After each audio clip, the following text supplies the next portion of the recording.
China, the world's second most populated country and the third largest by landmass. It is a global weapon and one of the most successful countries to this day. But how did it become this great? What has shaped the development of this country to allow it to flourish so spectacularly? 1/3 of the total area of China consists of mountains. China has the world's tallest mountain and the largest plateau. Northern Siberian China is terribly cold and too mountainous, resulting in a lack of people living there. Many civilizations that live in northern China are isolated as they are protected by high mountains. The central government often had difficulty controlling the entire country because of these vast inhabitable areas. Many separated kingdoms were established in the north before the Chinese government was able to fully control the land, and these kingdoms declared themselves sovereign from China. China's coast is more populated as the soil is more arable, with lots of waterways accessible to the citizens.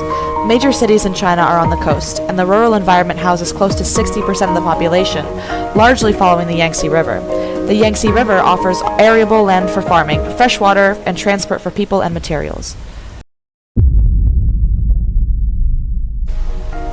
The Silk Road was a path made by the Chinese to facilitate trade and communication with the Western world. This resulted in the spread of religion.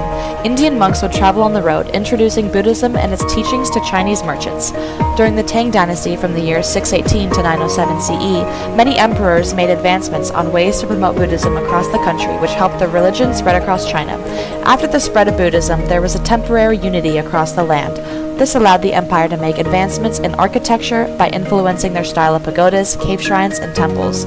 Literature was also changed by dictating the way that personality, theme, and motivations were portrayed in stories, as well as philosophy, becoming intertwined with many genres in literature.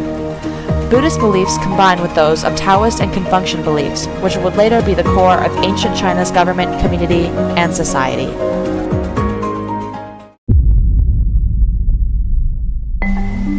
Imperialism was introduced to China in the mid-1500s via Portuguese traders when they paid access Chinese southeastern coast. In the year 1711, a trading post was also established there by the British East India Company. The Qing dynasty tried to restrict foreign trade over the next few decades, however their efforts proved pointless. China was forced into a trading partnership with Britain, which ended the Qing emperor's rule through many revolutions. The end of the Qing dynasty changed society vastly, bringing the people into a battle between powers, fighting to be the next in charge. Life under the Qing dynasty was a hierarchy. Citizens were separated by class and race. Once finally unified under the new power, communism took over China and population-wise became the largest socialist state. This led China to become the third power in the Cold War in 1956.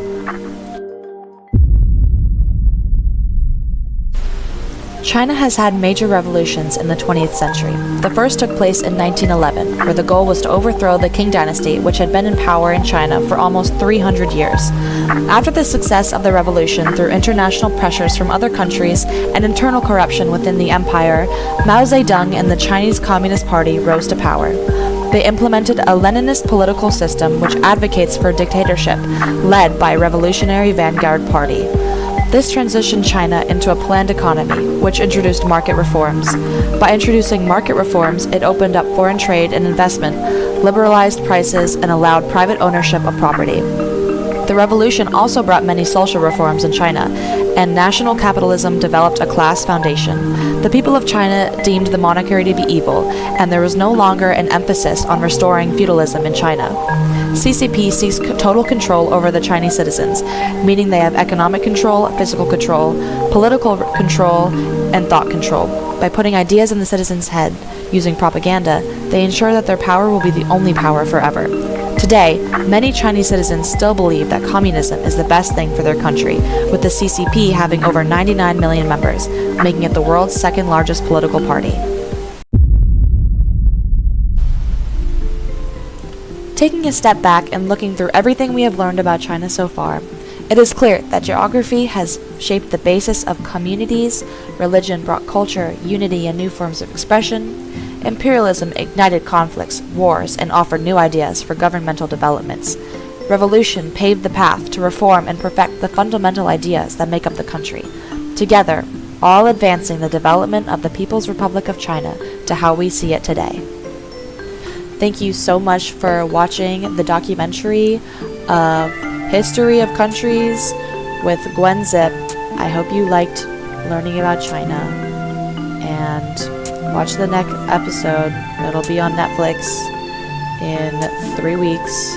It'll be about Taiwan, because China and Taiwan hate each other. So